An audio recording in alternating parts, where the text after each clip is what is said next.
Hi students, Namaskaram. We are in the 4th class on the head income from other sources.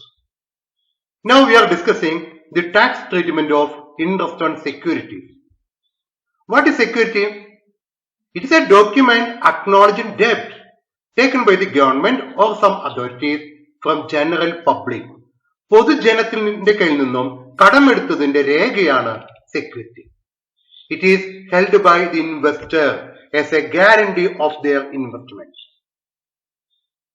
Investor നടത്തിയ നിക്ഷേപത്തിന്റെ രേഖയായിട്ടാണ് ഈ security investor കൈവശം വയ്ക്കുക. The interest on security accrues on the face value on a fixed date. Say it may be once in a year or twice in a year. Interest due ആകുക കൊല്ലത്തിൽ ഒരു പ്രാവശ്യമോ കൊല്ലത്തിൽ 2 പ്രാവശ്യമായിരിക്കും. Once in year ആണെങ്കിൽ കൊല്ലത്തിൽ ഒരു പ്രാവശ്യമാണെങ്കിൽ ഒരു വർഷത്തെ interest ആണ് നമുക്ക് ലഭിക്കുക. എല്ലാ വർഷം 31st ഡിസംബറിലാണ് ഇൻട്രസ്റ്റ് ഡ്യൂ ആകുന്നെങ്കിൽ ഒരു വർഷത്തെ ഇൻട്രസ്റ്റ് 31st ഡിസംബറിൽ നമുക്ക് ലഭിക്കുന്നതായിരിക്കും. ട്വൈസ് ഇൻ ഇയർ ആണെങ്കിൽ ഓരോ ഡ്യൂ ഡേറ്റിലും 6 മാസത്തെ ഇൻട്രസ്റ്റ് ലഭിക്കും. 1st January 1st July. 1st ജാനുവരിയിൽ 6 മാസത്തെ ഇൻട്രസ്റ്റ് കിട്ടും. 1st ജൂലൈയിൽ 6 മാസത്തെ ഇൻട്രസ്റ്റ് കിട്ടും. Interest accrues once in a year or twice in a year. Normally it is twice in a year, half yearly. സാധാരണ രീതിയിൽ ഇൻട്രസ്റ്റ് ഡ്യൂ ആവുക ഹാഫ് ഇയർലി ആയിരിക്കും. Who is liable to pay tax on interest?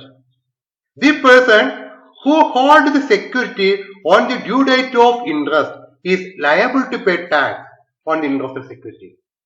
Due date of interestല് ആരുടെ കൈവശമാണോ security ഇരിക്കുന്നത് ആ വ്യക്തിയാണ് ടാക്സ് അടയ്ക്കേണ്ടത്. It is taxable on accrual basis. Interest കിട്ടിയാലും കിട്ടിയില്ലെങ്കിലും ടാക്സ് അടച്ചിരിക്കണം. The interest is taxable on due basis. Example 10% debentures ₹1 lakh. Due date 31st March every year. എല്ലാ വർഷവും 31st മാർച്ചിലാണ് ഇൻട്രസ്റ്റ് ഡ്യൂ ആകുന്നത്. The interest is equal to 1 lakh into 10% 10,000. എല്ലാ വർഷവും 10,000 രൂപ ഇൻട്രസ്റ്റ് ലഭിക്കുന്നതായിരിക്കും. Mister X sold the securities on 20th March 2020. 2019-20 എന്ന previous ഇയറിൽ ഏകദേശം ഒരു വർഷം കൈവശം വെച്ച് മാർച്ച് 20 മിസ്റ്റർ എക്സ് മിസ്റ്റർ വൈക്ക് ഈ സെക്യൂരിറ്റി വിൽക്കാണ്. ആരാണ് ഇൻട്രസ്റ്റിന് ടാക്സ് അടയ്ക്കേണ്ടത്? മിസ്റ്റർ എക്സ് ആണോ മിസ്റ്റർ വൈ ആണോ? ഈ പ്രീവിയസ് ഇയറില് ഭൂരിഭാഗം സമയവും ഈ സെക്യൂരിറ്റി മിസ്റ്റർ എക്സിന് കൈവശമായിരുന്നു. 5 ദിവസം മുമ്പ് മാത്രമാണ് ഈ സെക്യൂരിറ്റി മിസ്റ്റർ വൈക്ക് വിൽക്കുന്നത്. ആരാണ് ഇതിന് ടാക്സ് അടയ്ക്കേണ്ടത്? I shall explain this with an example. Say 10% debentures ₹1 lakh. 1 lakh is the amount of investment. 10% is the rate of interest. Interest due on 31st March every year. എല്ലാ വർഷവും 31st മാർച്ചിലാണ് interest due ആകുക. On 20th March 2020, Mr. X sold the securities to Mr. Y. 2019-20 എന്ന previous ഇയറിൽ 355 ദിവസം ഈ security കൈവശം വെച്ച് മിസ്റ്റർ എക്സ് 2020 മാർച്ച് 20 മിസ്റ്റർ വൈക്ക് ഈ സെക്യൂരിറ്റി വിൽക്കുകയാണ്. ഈ വർഷം 10 ദിവസം മാത്രമേ ഈ സെക്യൂരിറ്റി മിസ്റ്റർ വൈയുടെ കൈവശം ഉള്ളൂ. ആരാണ് ഇവിടെ ടാക്സ് അടയ്ക്കേണ്ടത്? For this we have to check the due date of interest. Due date of interest is the 31st March every year. And in this previous year, interest due on 31st March 2020. On this due date, these securities are held by Mr. Y. Therefore, the interest accrues to Mr. Y and he is liable to pay tax. Due date of interest ഈ security mister വൈയുടെ കൈവശമാണ്. അതുകൊണ്ട് ഒരു വർഷത്തെ ഇൻട്രസ്റ്റിന് നികുതി അടയ്ക്കേണ്ടത് mister X അല്ല, മറിച്ച് mister Y ആണ്.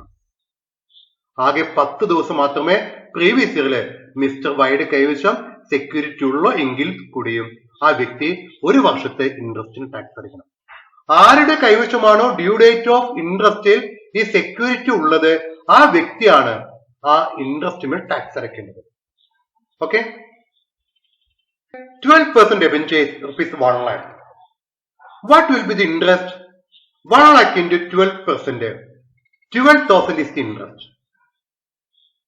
At the time of payment of interest, the company deduct 10% of tax.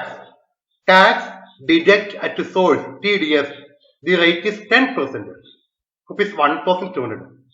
And the balance 10,800 is paid to the investor. 12,000 രൂപയാണ് ഇവിടെ പലിശ. 12,000 rupees പലിശയാണെങ്കിൽ അതിൽ നിന്നും 10% rupees 1,200 ടാക്സ് ഡിഡക്ട് ചെയ്ത് ബാലൻസ് 10,800 ആണ് ഇൻവെസ്റ്റർ കൊടുക്കുക. ഇൻവെസ്റ്റർ ഏത് തുകയ്ക്കാണ് ടാക്സ് അടയ്ക്കേണ്ടത്? 12,000-നാണോ 10,800-നാണോ? This 12,000 is known as gross interest. And the amount after TDS 10,800 is known as net interest. The gross interest is taxable. The gross interest is included in the total income. It is the taxable interest. Gross interest നാണ് നാം tax അടയ്ക്കേണ്ടത്. It is the taxable interest. How we compute the gross interest? If you are given the rate of interest and investment, gross interest is equal to amount of investment 1 lakh into 12%, 12,000. If you are given amount of security and rate of interest, amount of security into rate of interest is the gross interest, that is taxable interest. Sometimes we may given the net interest and TDS. Suppose in the question we are given net interest 10,800 and TDS they are 1,200. What will be the taxable interest? Is equal to 10,800 net interest plus TDS 1,200. Taxable interest is equal to 12,000. It is the taxable interest.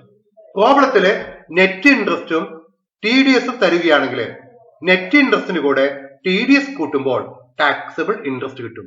Second method. Then we may given the net interest or interest received only in the problem. ക്വസ്റ്റ്യനിൽ net interest അല്ലെങ്കിൽ interest received മാത്രമേ തരികയുള്ളൂ.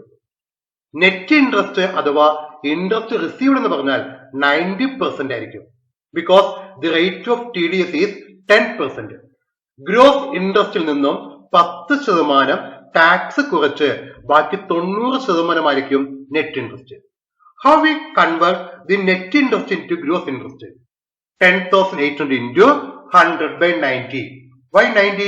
We received only 90%. 10,800 into 100 by 90. Rupees 12,000 is the gross interest, that is taxable interest. If you are given net interest or interest received, the taxable interest is equal to net interest into 100 by 90, 12,000. The process of converting net interest into gross interest is known as grossing up. Net ഇൻട്രസ്റ്റിനെ gross interest ആക്കി മാറ്റുന്ന ആ പ്രോസസ്സിന് വിളിക്കുന്ന പേരാണ് grossing up of interest. Always net interest into 100 by 90. Okay.